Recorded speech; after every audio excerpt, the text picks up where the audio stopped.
So we have new patient rooms down there.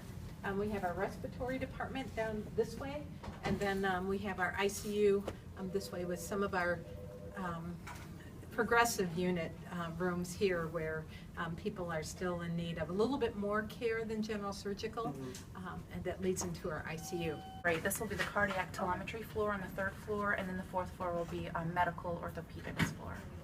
From a safety perspective, as patient care folks are going in and grabbing the meds, less noise, less confusion, less distractions, for betterment of our safety of our patients.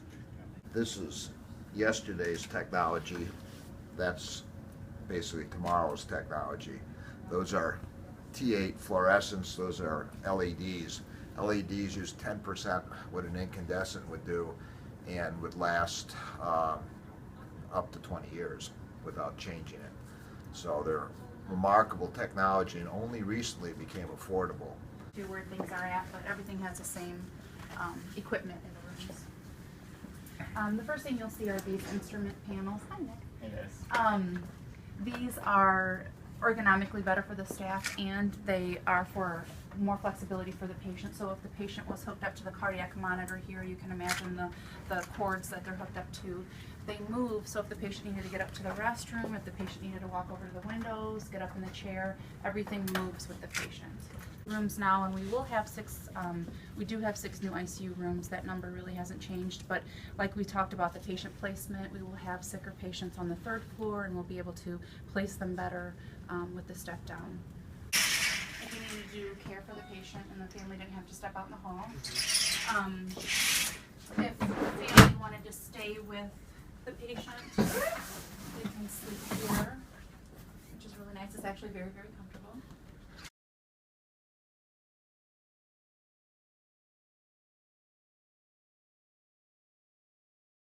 You'll notice upstairs they're climbing over cords to try to get the patient.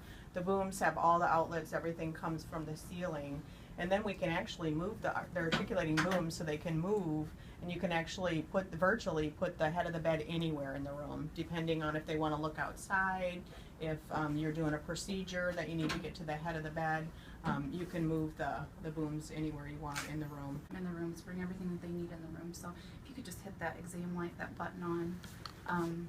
This is the coolest toy. So exam light right up here. So if we were going to put a central line, if we were going to do any kind of procedure and the doctor needed an exam light, you just move the wand and it will move the light wherever you need it to go. Cool. White team here, which is basically our patient wasn't doing well. We needed a couple expertise people to come, respiratory therapist, maybe a physician. That's called a code white team. If I looked at my patient, I felt like I needed a little bit more help, I could hit this code white button and it would go to that team on their phones and they would know immediately where to go. If I wanted a respiratory therapist to come and they needed a breathing treatment, something nurse typically doesn't do, I would hit this respiratory treatment. It would go right to the respiratory therapist on their phone on their hip, and they would know exactly where to go. If I had a difficult patient, say I needed to check the patient every 15 minutes, if I was in here checking the patient and I know I needed to come back in 15 minutes, I would hit this 15-minute check. In 15 minutes, my phone would beep and it would be a reminder for me that I need to be back in the room in 15 minutes. So again, it's just, reminders for the patient so that we can get the care that they need, better outcomes. Instead of going out into the nurse's station and put the medication in a cart out there, they come actually right to a nurse server here. We call that a nurse server. They'll put the meds right in the drawer, so it'll be right to the nurse instead of going out to the Pyxis machine. So they tried to do more efficient workflow processes. The patient, obviously they're see-through. We want to be able to see our patients at all times. They're sick patients. So anytime that you need to get in here and move a bed through, you just literally break them away. And they're sliding glass as well, so that when I have them closed, they slide